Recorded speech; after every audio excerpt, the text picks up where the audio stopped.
Prije nekoliko tisuća godina neistražena prostranstva ležala su s druge strane rijeke ili neke daleke planine. Potom s druge strane oceana, sunčeva sustava, galaksije, na dnu oceana ili pak u unutrašnjosti atoma. Neke tajne postupno su se otkrivale, ali najveće neistraženo područje tek je načeto. Ljudski mozak, i svijest. Što se zbiva u kemijsko-biološkim strukturama mozga? Kako se u toj sivoj materiji pojavljuju tako suptilne pojave kao što su misli, ideje, iskustva, osjećaj sebstva, svjesnost? Kakva je veza između plasticiteta mozga, meditacije i namjere? U konačnici, može li se poboljšati vlastiti mozak? Upravo to su teme kojima se bavi dr. Fred Travis, direktor Centra za mozak, svijest i spoznaju. A rado su viđene i ovdje, na rubu znanosti.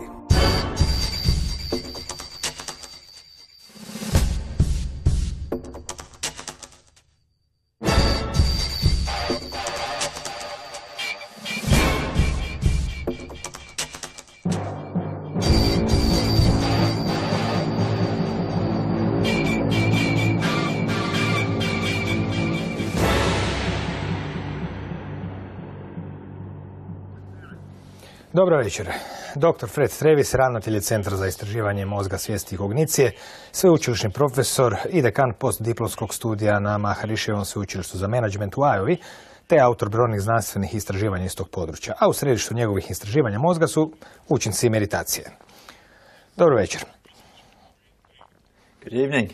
Za početak, kako se mozak uključuje u ono što smatramo našim iskustvima, pa onda možemo iz toga krenuti dalje i vidjeti na koji način možemo poboljšavati naše iskustva.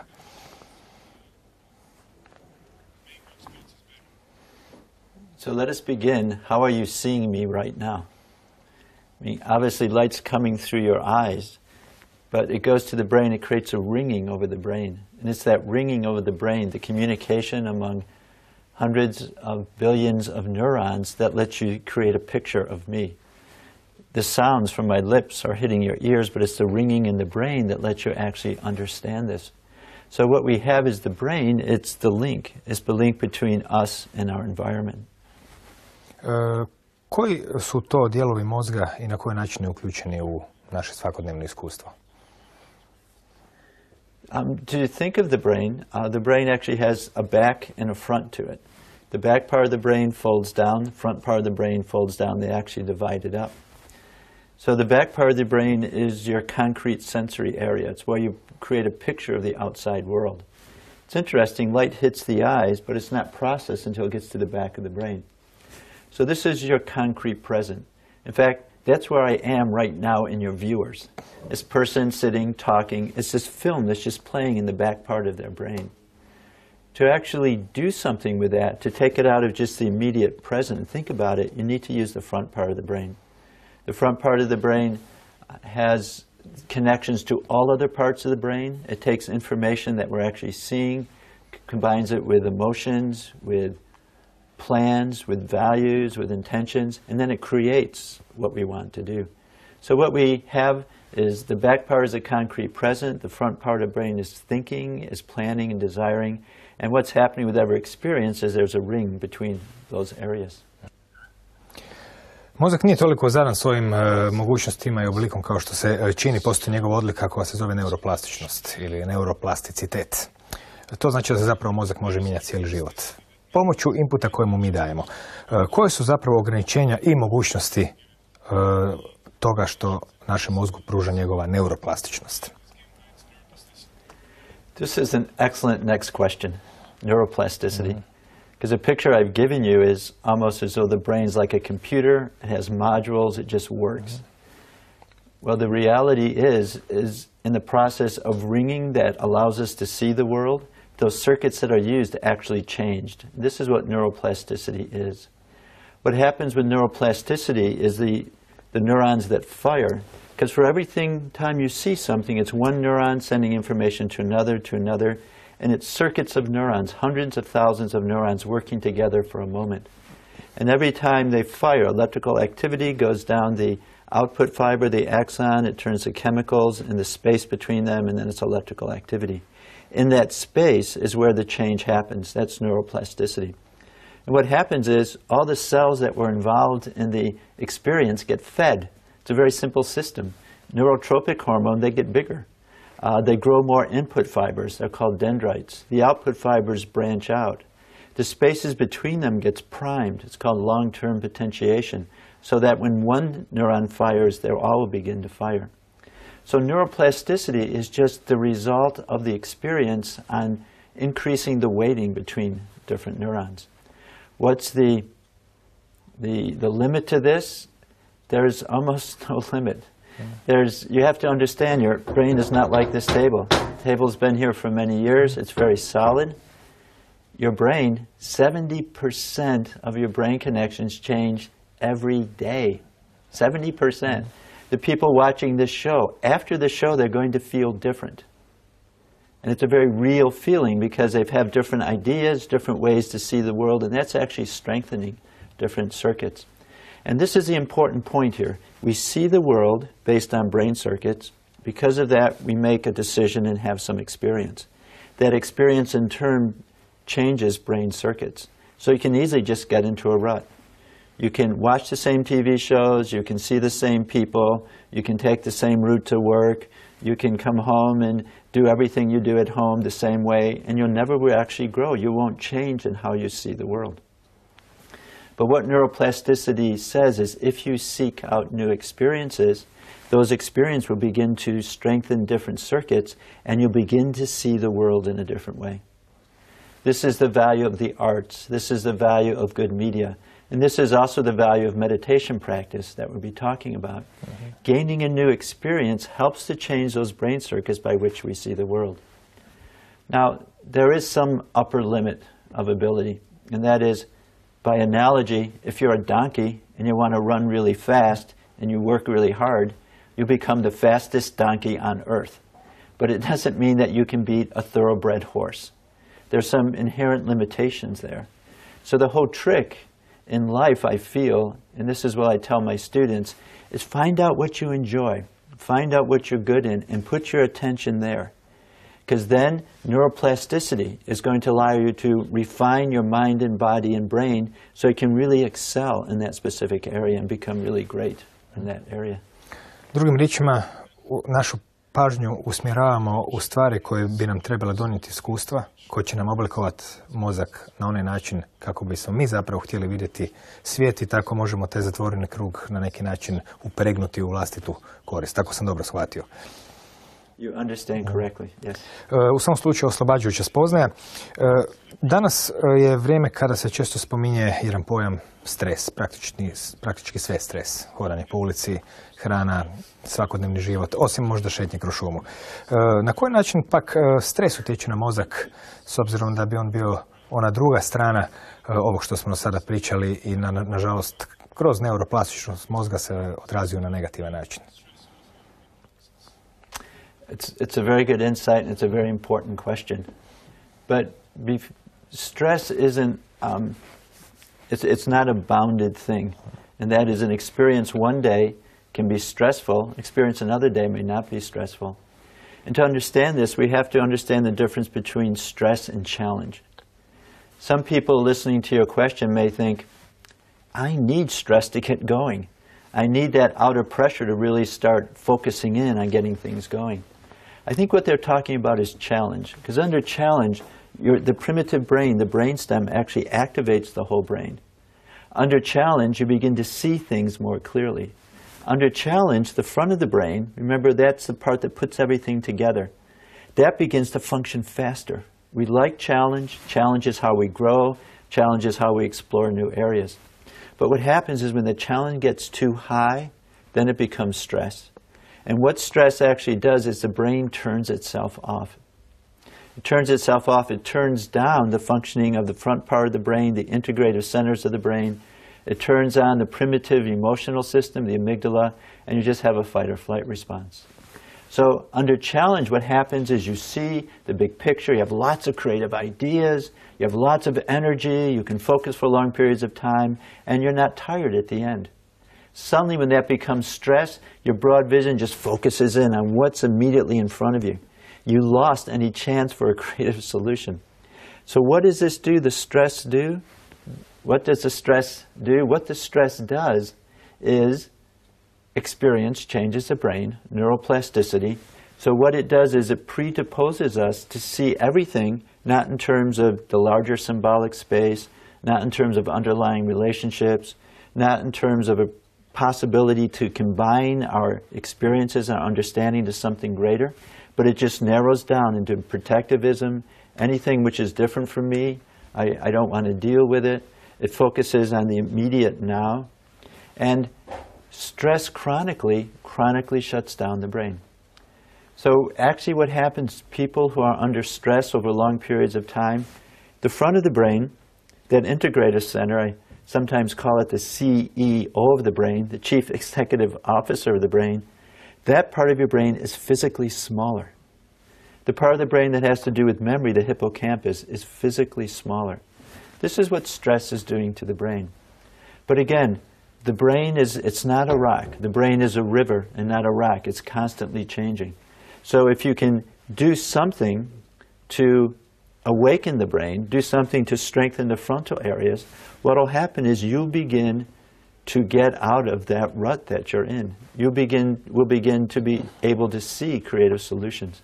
And again, this is what I think meditation procedures are very useful for, is a means to try to strengthen brain circuits, strengthen brain connections, so then we're able, in the same situation, to see the creative solution. Možemo znači reći da pod stresom vidimo dijelove umjesto cjeline, što nas naravno ne može dovesti do rješenja određenih situacija. Kada se kaže meditacija, svatko ima neku svoju predodžbu o tome. Što je meditacija, danas postoje čak na kraju krajeva i razne škole meditacije. No, na što uopće mislite kad kažete meditacija u kontekstu neuroznanosti? It's really a critical question. People are recognizing that they have to explore and expand inner resources, and this is what meditations do. But the point to understand is meditations are different. It's like asking a question about medication. What medication can I take? Should it be any medication? Doctors say no, medications do different things. Same way with meditations. Meditations have been put in 3 categories. The first category, called focused attention, are meditations that require a lot of mental effort, a lot of focus. These are your traditional concentration meditations. For instance, Zen meditation, where you try to keep your mind on one thought, not to allow it to move, or maybe to focus on one part of the body, not allow it to move. Or compassion meditation, in which you're trying to create a very pure experience of loving kindness and compassion. Pure meaning not connected with an object, but just that emotion unto itself. And in these meditations, you see the brainwave of focusing the mind. It's called gamma EEG. Gamma goes up and down 20 to 50 times per second, and you see gamma in the brain whenever you're focusing the brain. Many of your viewers, gamma is in their brain right now. They're trying to understand all of this information. They're trying to relate it with what they've experienced in the past. When you're doing that, when you're really focusing on a specific line of information, you see this gamma EEG. Other meditations use less effort, and what they involved is, rather than controlling the mind, just continuing to watch what's going on. These meditations are called open monitoring. And whenever you're doing that, that is, you have your attention within and you're following ongoing processes, you see a different brainwave. It's called Theta Eeg. It goes up and down 6 to 8 times per second. And many meditations show Theta. This includes Zazen, where you just sit, you don't do anything, you just watch. It includes mindfulness, where you just are mindful of, you observe the ongoing processes, whether it's breath going in and out, whether it's a body scan, how is my body, is body tension, is it thoughts, is it emotions? And these first 2 meditations keep you involved in thinking. And what they do is they're developing specific cognitive skills, thinking skills that you can use after meditation. The last category of meditation involves least effort. It's called automatic. The category is automatic self-transcending. The self that's being transcended here is a meditation procedure itself. The other meditations involve being involved in the thinking process. So there's the knower, you're experiencing some object of experience. Meditations in automatic self-transcending actually allow the thinking process to settle down, to get to being. You're actually transcending. You're going beyond thoughts and categories and experiences and just experiencing what is that level of wakefulness which is at the source of thought. And when you're having this type of cognitive process, the attention turned within and you're just awake, what you see is a very specific frequency. It's called alpha 1. Brain waves go up and down 8 to 10 times per second. And meditations where we see this type of brain wave is Transcendental Meditation. And Transcendental Meditation is just that. It's a technique to start from the thinking process and allow the active thinking mind to settle down.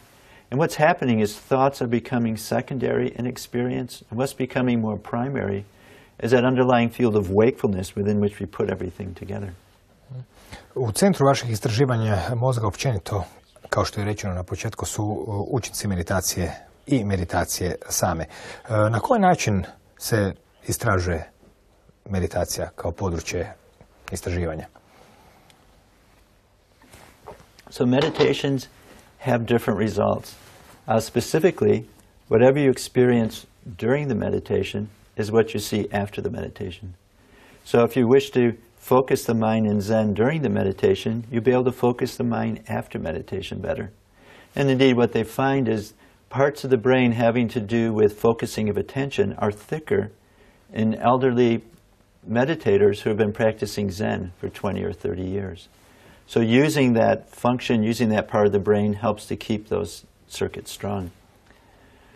Same way with mindfulness meditation. Practicing just watching experience allows you to be more mindful, more distant from your relationships. Someone blows up with you and start arguing. Instead of immediately just arguing back, you have some distance. You can begin to control it. Transcendental meditation doesn't develop a specific skill. Rather, it leads to a new state of consciousness. That is, that state of wakefulness, alertness, which is underlying thought. And the value of this during meditation is that's what you bring into activity. And what it gives you is fundamentally a new way to perceive the world. Because all perception, all experience is you coming in contact with the environment. You can't change the environment. The world's going to go on as it is. But you can change you. You can change your experience of who you are, of what is important. And this is what Transcendental Meditation does. It allows the mind to transcend thought and categories, experience that part of you which is silent, which is full, which is outside of time and space. It's the part of you that's universal. And then when you come in, you bring more of your universal nature into the world. And this is where the benefits come from. Remember this challenge stress that we talked about? What's happening with Transcendental Meditation is you're beginning to see things more and more in terms of challenge. And a lot of this has to do with the blood flow studies during TM practice. We've conducted functional magnetic resonance imaging. We've compared blood flow during TM to eyes closed. And as you see in this figure, during TM practice, the core of the brain stem, is actually decreased blood flow. It's represented in this figure by blue coloring. Where notice the front of the brain, the CEO of the brain, the integrative center of the brain is increased blood flow. It's indicated as red on this figure. And so what you're seeing is a whole new style of cognitive processing, that is being able to be very quiet but highly alert. It's almost like a pond which is usually very choppy, becoming very, very quiet. But it's not an inert, it's not really stopping, it's not passivity, it's highly dynamic. So it's a very quiet pond, but it's very alert to everything falling on it. And this experience and this brain pattern during meditation is what happens after Transcendental Meditation practice and what underlies benefits. Na koji način se danas sve istražuju meditacije? It's a very good question, and actually you research effects of meditation on just all levels of the individual. You can just talk to them. And we have research looking at what's the descriptions of these deepest inner experiences during meditation, when you're just awake and alert, outside of time and space. You can look at the level of functioning of the body, and we find the whole sympathetic nervous system, the fight or flight system, is more quiet. At the same time, you find the body is less reactive to stress, but you do find that it responds more quickly but then it comes back down to rest. You look at breath rate and heart rate, and you find the breath rate and heart rate go down the longer you practice Transcendental Meditation. You can look at blood components. You can look at cortisol in the blood, which goes down. You can also look at the functioning of brain, which has been my main focus. And again, the reason is if the brain is the interface between inner and outer, even very refined meditation experiences should have their brain signature. So we've looked at the electrical activity of the brain. You and I are talking with words. Our brain cells are talking with electrical impulses. And so by just putting a piece of metal on the brain, half a centimeter in diameter, it can actually pick up the electrical activity from that part of the brain. You can also look at blood flow, as we talked about before. And if blood flow is increasing in some part of the brain, it suggests that that part of the brain is more active, more part of whatever the task is. You can also look at cerebral metabolic rate using radioactive substances put into the blood. We've looked at blood flow, but there's a marker from the electrical activity which is also quite distinct during Transcendental Meditation. And that is looking at what's the relationship between the electrical activity of different parts of the brain. And the reason this is important is research finds that if the electrical activity is similar between two parts of the brain, they're probably part of the same circuit that's processing what's ever going on. For instance, if you're seeing something, there's greater coherence in the back part of your brain, because that's your sensory area. If you're planning to move your body, there's greater coherence in the top part of your brain, that's your motor system. If you're choosing between different possible alternatives, you see more coherence in the front part of the brain. And you see coherence front to back as well. What we see in Transcendental Meditation, as we see in the next slide, that the coherence is in a very specific frequency band. It's the alpha 1 we talked about. Alpha 1 is just where the brain is quiet, is awake. And also we see it's over the whole brain. What you're seeing here is 3 columns. And the 3 different columns are different frequency bands. Notice the one on the right, gamma, there's no coherence during TM practice. And again, I mentioned this was characteristic of meditations and automatic self-transcending that involve minimal mental effort, minimal control, and that's why the coherence is so low. We see where the coherence is highest is in this alpha 1 frequency. We see it's right to left, front to back.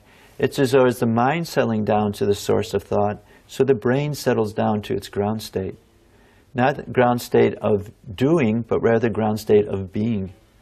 Not the ground state of localized parts of the brain giving rise to specific output. It's more the whole brain is awake, is alert. It gives a lively foundation upon which to process the world. S obzirom da ste opisali nekoliko vrsta meditacije s obzirom na, recimo, tip valova koje stvaraju u mozgu, usmjerena pažnja, otvoreno motrenje ili automatska transcendencija. Smatrate li da su neke od njih bolje ili gore, kompletnije, sveobuhvatnije, da neke možda daju više prednosti čovjeku ili ubrzavaju na neki način razvoj njegovog mozga nego neke druge? It's an important question, the practical question. And each meditation is best for the aim it was set up to do. Focused attention meditations are set up to focus the mind, and probably if you do that, you'll be able to focus better. Compassion meditation is found to actually enliven the emotional parts of the brain, and you actually have a richer emotional state. Transcendental meditation is best for transcending, and it's because Transcendental meditation is set up for that. I mean, the whole purpose is not to develop a specific skill, be it focus or an emotional state, but rather to allow the mind to explore a new state of consciousness. And so then the next question comes up, what do you want? If you need a very specific skill, you can pick up that specific skill with some meditation technique. If you actually want to change the whole framework and foundation upon which you see the world, and then you want Transcendental Meditation. Kako oni koji dakle, su sudjelovali u istraživanjima meditacije transcendentalne opisuju to svoje iskustvo koje je drugačije, znači od usmjerene pažnje ili od jednostavnog motrenja unutarnjih procesa bez sudjelovanja u njima? Excellent. I actually asked 57 people who have been practicing Transcendental Meditation for a few months up to many years to describe their deepest experiences during TM practice. And then I did something called content analysis. In that you take a series of words or phrases that exemplify a specific idea. You see how often that idea is repeated. The idea that was seen most often in their descriptions was Transcendental Meditation results in a state with the absence of time, the absence of space, and the absence of body sense. And this is something that's not reported in other meditations.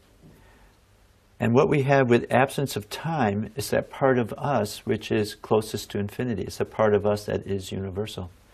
So what you're experiencing as the mind settles down is you're going from an individual experiencing mind to just consciousness itself, wakefulness itself. It's the most full, most universal part of who we are. It's outside of space and outside of body sense. You no longer feel within the boundaries of the physiology. You're at one with that level of life which is underneath all of life. So this is the nature of the experience. Other meditations will usually will depend upon their procedure. If the procedure is to focus attention, what you'll notice is you have a specific object in your mind and that's there the whole time. It's in terms of the object. Or if it's mindfulness, what you're noting is there's always a subject-object relationship. I'm maintaining watching.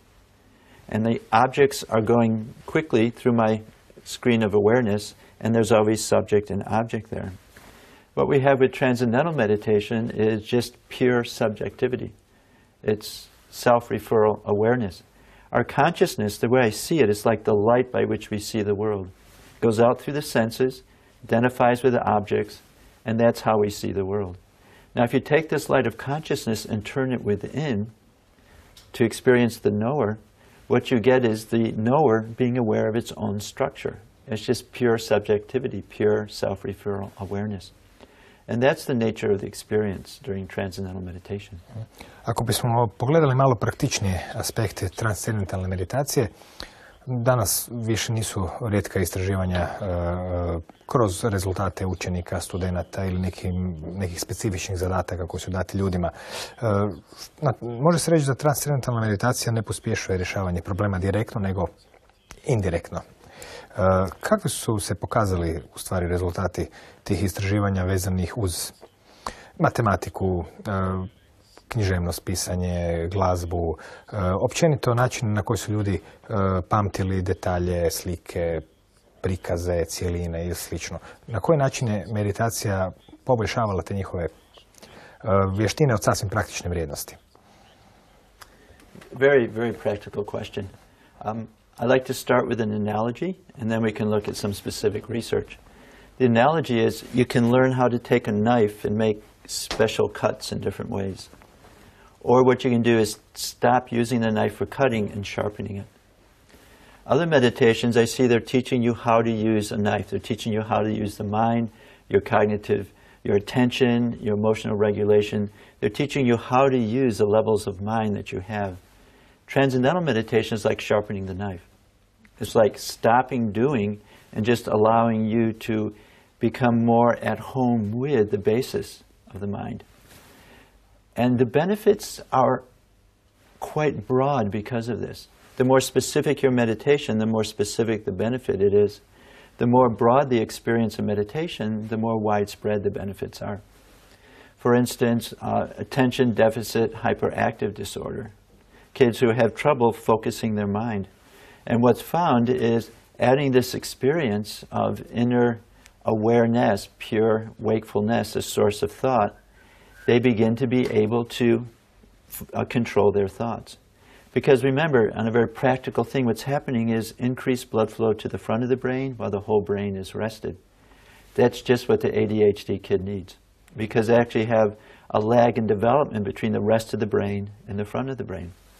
So what we find is children who are learning ADHD, they become better at anger control, impulse control.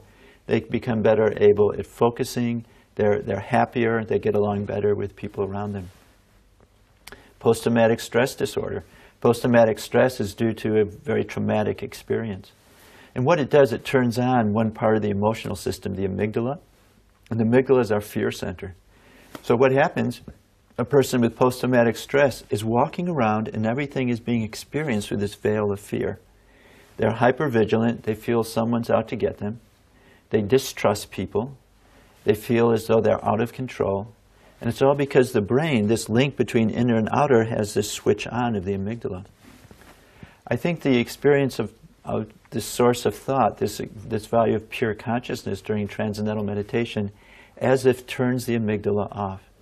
Because what we find in a very short period, a matter of a few days, the vast majority of veterans or women with post-traumatic stress, these symptoms just dramatically drop.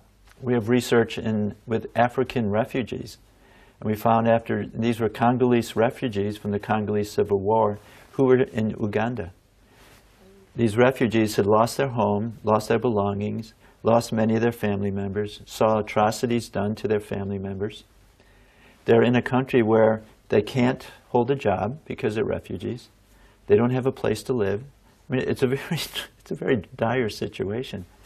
But these individuals were able to sit down and practice transcendental meditation. All you need is a chair and 20 minutes morning and afternoon. What we found in 30 days, their post-traumatic stress symptoms went from very severe to non-symptomatic. And then in 135 days, they continued to go down. So these are people that are sort of on the edge of distress. Other people, normal students, what they find is just they're better able to hear what the teacher thinks is important. Again, remember this calm lake scenario?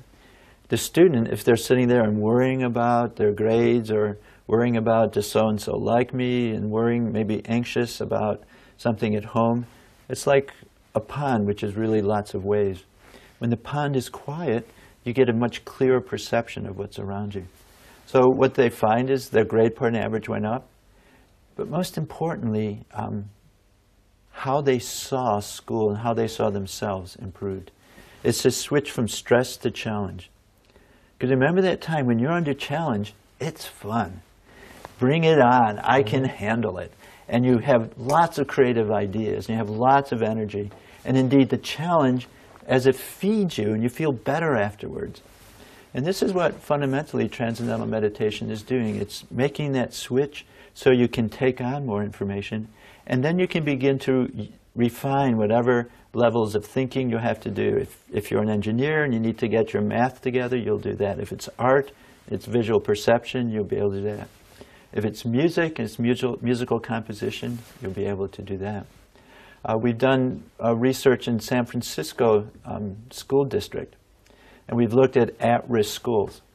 These are schools where you go through a metal detector to get to schools. And these are not high schools. These are kindergarten up through middle school. Metal detectors, policemen. This is how the kids have to go into school. There's fights, there's tension, there's anger. We started teaching Transcendental Meditation, and the school went from the bottom of all San Francisco schools up to near the top. Because the kids want to learn.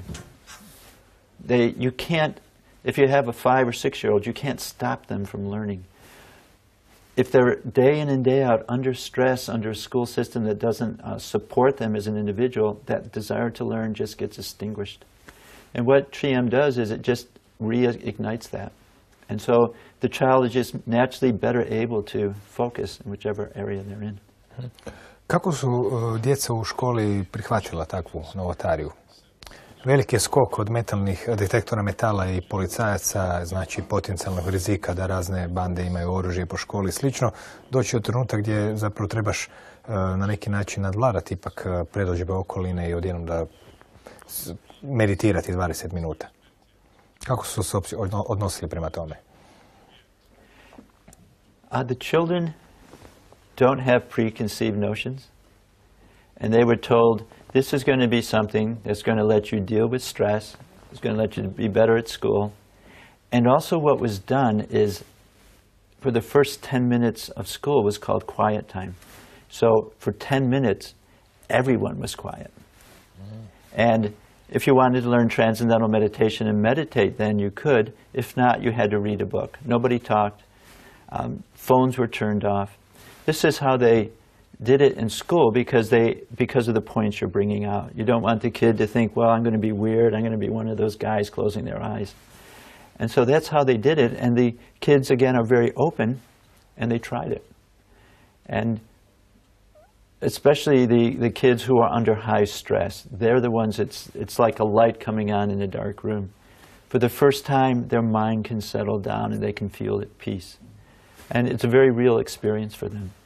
And so it was very actually quite easy. To su zapravo situacije koje možda nisu nikad u životu iskusili. It's true. With the attention deficit hyperactive disorder students, this is what they would say. One person came out of their first meditation and they were very quiet for a moment, and then they said, this is a whole new world. They'd never been settled, they'd never been at peace, they'd never felt completely whole. Because when the mind settles down and you experience something outside of time and space, what it is, it's whole and it's complete and it's self-sufficient and it's full and it feels right. It feels really okay. And so, and this isn't a cognitive thing that you're told or anything. It's the nature of that deep felt experience. And so it is something that they haven't experienced before, but something which they appreciate. Pretpostavljam da na Maharishijevom sveučilištu za menadžment s kojeg i dolazite svakodnevna praksa transcendentalne meditacije je uobičajena. Yes, actually, Transcendental Meditation is part of the school system. It's called consciousness-based education. We realize that what students require to be successful as students is the knower needs to be full in themselves. They need to be quiet, alert. They need to be able to focus. They need to be able to be free of the stresses. College is a very stressful time, especially the first year. So what we do is all the students meditate in the morning and then they come to class. And we have actually classes from 10 to 3. And it's not our lecture, but we lecture and we do exercises and so on. And then at 2:45 we stop the academic information and we all sit down and practice TM together. And so they have the meditation in the morning and then they come to school. And it's really fun to teach these students because they don't have their heads on the ground, on the desk. They're not asleep. They're not gazing out the window, spacing out. They're listening to you and they're asking you questions. And they're asking you really tough questions. Because their mind, remember this quiet lake, they're able to put together art and computer science and math and brain. And they begin to bring in an angle of the discussion that you've never considered before. So I find it's a very, very exciting place to teach. And then at the end of class, 2:45, we meditate again. It's the best meditation in the world. Because we've just been really focusing in, really focusing in, and then you just let go, the mind transcends, everyone sits in this silence, and you're sharing it. Students are sharing it, I'm sharing it with the students are sharing it with me. It's a very, I don't want to say bonding, that's sort of a cliche type of thing, but it really allows you and the students to begin to get on a very deep level, and they begin to trust you. And once they trust you, then they can ask their big questions. And then after meditation, they go and they do their homework, and they do their exercising, and they do all of that, and then they come in the next day. So it's the engine which is driving the success of Maharishi University of Management. U zadnjih 30-40 godina bilo je puno pokušaja u raznim zemljama svijeta i drugdje da se uvode meditaciju u školu. Bilo je temelja zahvaljujući svim ovim grafikonima, statistikama, snimanjima kako mozak radi i sve drugo. Danas više pozitivni učinci meditacije nisu novost. Dakle, na koji način je obrazovni sustav u raznim državama ili pojedinačne škole reagirao na takve ideje? Jesu li prema njima bili dobrohotni, jesu li htjeli uopće ih razmotriti? Jesu li prevladavale neke njihove možda predodžbe i vezanosti meditacije uz nekakvu istočne religije ili slično? Koliko se uopće uspješno izvan Maharishijevih sveučilišta i srednjih škola meditacija nekako uvela u škole? It's a very good question. What we're looking at is a new way to understand education, which is being put into a current paradigm. Remember we talk about the brain as a filter about which we see the world? Initially they were very skeptical. I mean, you want to take 20 minutes or 40 minutes out of the day when they're not doing math, science, and language? I don't have time enough to teach them this. And this is the very pragmatic questions that we're bringing up. And so, but then they looked at what the reality was in front of them. The students and teachers were burning out, they were getting stressed. Though they were spending time on tasks, they weren't getting very much from it. So then they began some pilot projects. And then they began to see, and this is what, especially in the San Francisco School District, one of the teachers said, taking that 10 minutes beforehand allows the student to completely focus for the next 50 minutes. And so it's a value of getting rest as the advantage for activity. It's almost like shooting an arrow. You pull the arrow back first. And someone looking at you might say, no, you're going in the wrong direction. And you say, I know what I'm doing. And you let go and it flies to the target. So this is what happens. In Skelmersdale, England, there have been a school there with consciousness-based education for probably 20 years. And those students have performed so well on national tests that last year the British government made it one of their government schools. That means they will pay any British child to go to that school. Why? Because it turns out better students. And the better students, on one level it's grades. You know, that's okay, but on the other level it's happiness, it's self-sufficiency, it's directedness. So what is happening is it's changing over time. It's a new paradigm. The idea that closing your eyes, doing something with the eyes closed can help your dynamic activity. It's a whole new paradigm. But as the research comes out, as people begin to speak and see other people being successful, and then they begin to try it, and ultimately people are pragmatic. If it's going to help me, I'll give it a try. Na vašim predavanjima pokazujete i zanimljive grafikone vezane uz neke ljude koji su uspješni u svojim područjima, direktori tvrtki, menadžeri i slično, koji zapravo pokazuju neke odlike koje su slične one koje se mogu na neki način ljudima približiti kroz transcendentalnu meditaciju.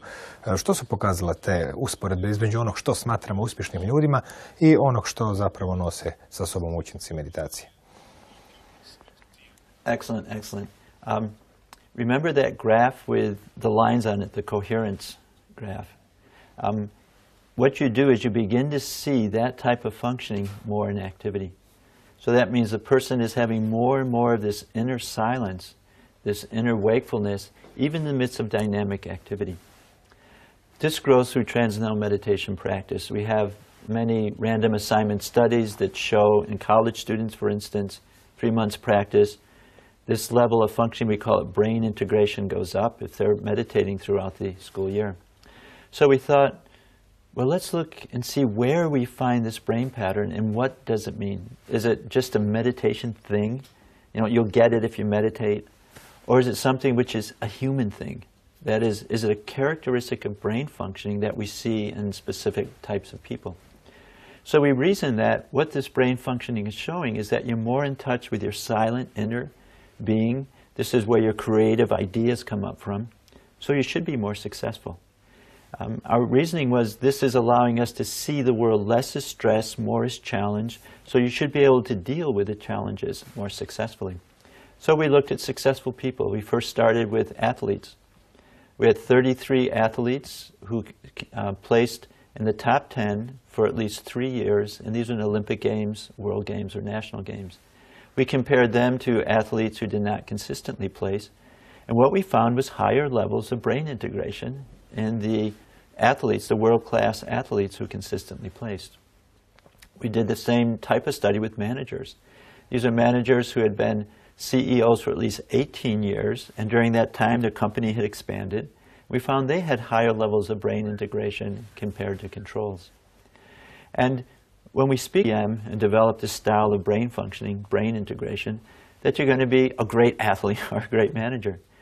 Remember that analogy of either using the knife or sharpening the knife. But rather with Transcendental Meditation, you're able to sharpen the knife, you're able to develop that style of brain functioning, and then that's going to help you be more successful in whatever area of life you direct your attention. Drugim riječima, ovi uspješni sportaši i direktori su na neki način imali jače razvijeno ono što zovemo obično sposobnošću intuicije, šireg sagledavanja problema. Jel bi se moglo to tako možda oblikovati u riječi? Exactly. That's the practical benefit of being more connected with your inner self. And the managers would say this. They would say they seem to have better luck.